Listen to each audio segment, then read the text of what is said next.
5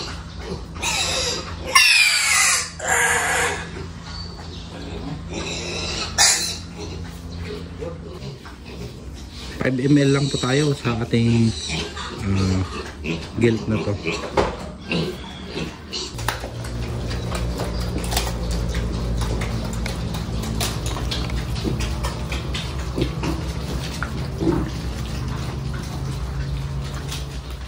Madalang po yung mga nagbebenta ng mga ganito sa agri supplies.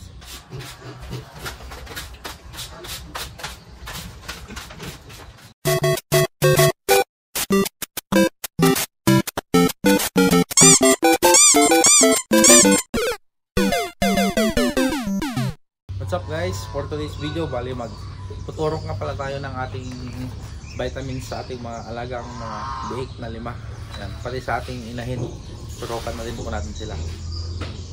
Nakabili nga po pala tayo ng ating vitamins para sa ating mga hyper na alaga dito sa VitaBit Pro sa online sa Lazada. Ayan. Bali ito nga po pala yung kanilang vitamins.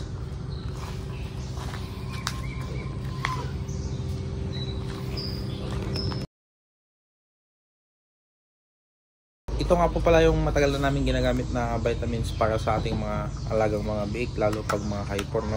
So may kamahalan din po talaga to. Oh no! Mas mahal po siya sa Bexan SP at saka sa Norobet. Ayan, at saka sa Bilamil. So 100 ml na din po siya, no? Vitamins with liver extract na din po pala to. Ayan. Bali nandito naman po yung kanyang dosage. Ayan.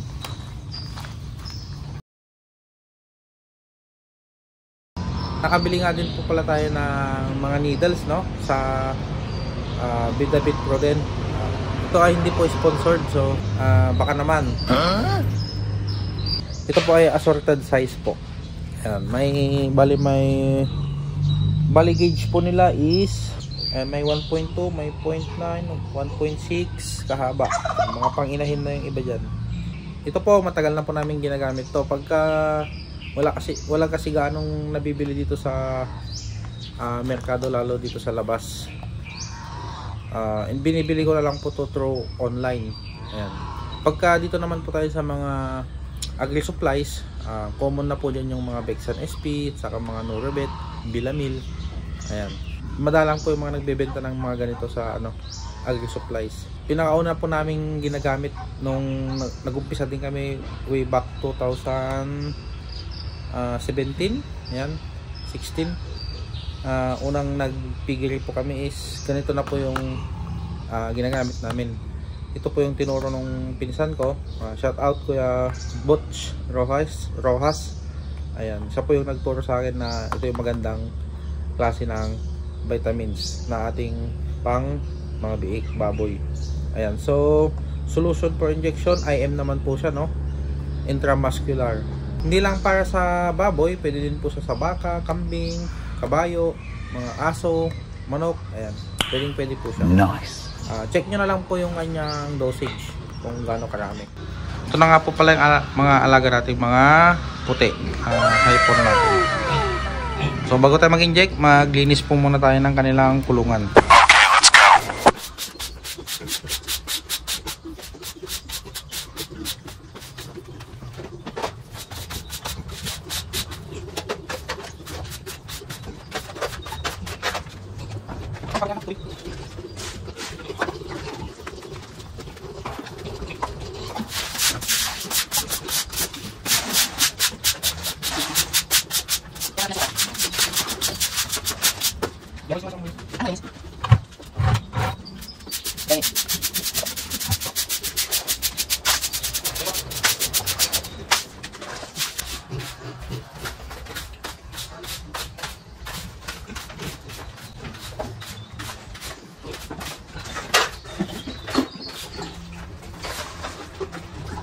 Sabay magpapakain na din po pala tayo. So ito early win pa lang po itong kinakain nila, no?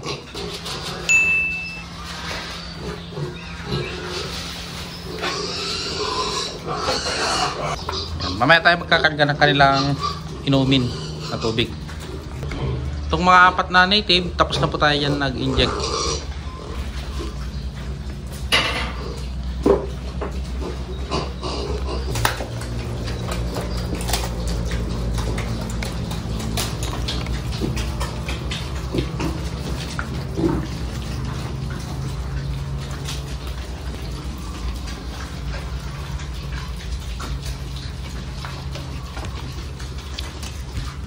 Huwag po tayo masyadong sobra magbigay ng patubig lalo pag mga ganyang mga size pa po sila para maiwasan po yung kanilang pagtatae.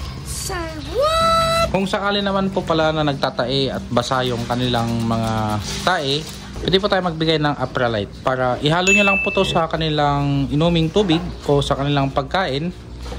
Ayan. Kung wala naman po kayong budget pang bili ng mga ganito, I think nasa ano po to 35 pesos. Pwede po kayong gumamit ng ubod ng saba ng saging. Magputol po kayo ng kahoy ng saging, tapos yung nasa gitna na puti, yun po ipapakain nyo sa kanila. Kailangan mapakla yung kanilang kainin para maghilom yung kanilang tiyan at hindi basa ang kanilang tae.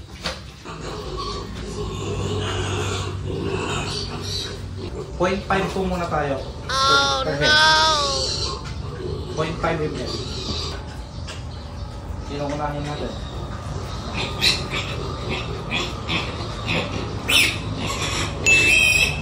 Pait naman eh. Siyempre lang po.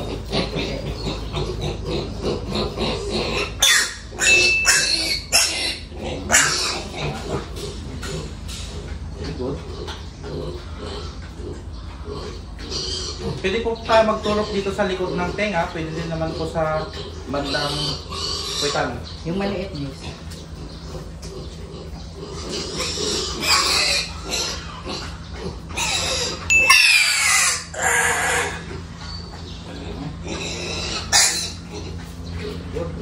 Bali may 1 week na nga po pala sila dito sa atin. Kaya per week po tayo magtuturok ng vitamins. What?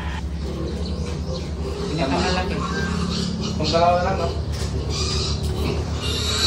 Kasing pagkain.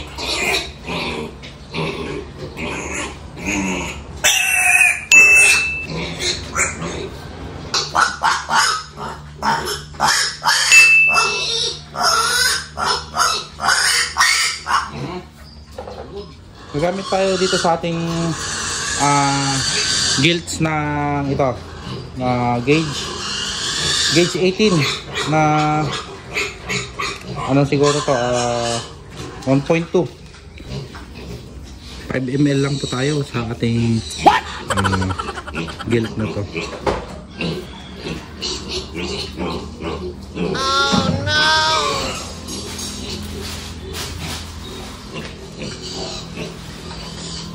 Nakakatakot naman yung ganitong injection, no? Napakalaki. Oh no! Tanggalin natin yung konti yung kanyang baboy. Maganda pag nag-inject kayo ng malalaking mga baboy, yung kumakain para basic. What?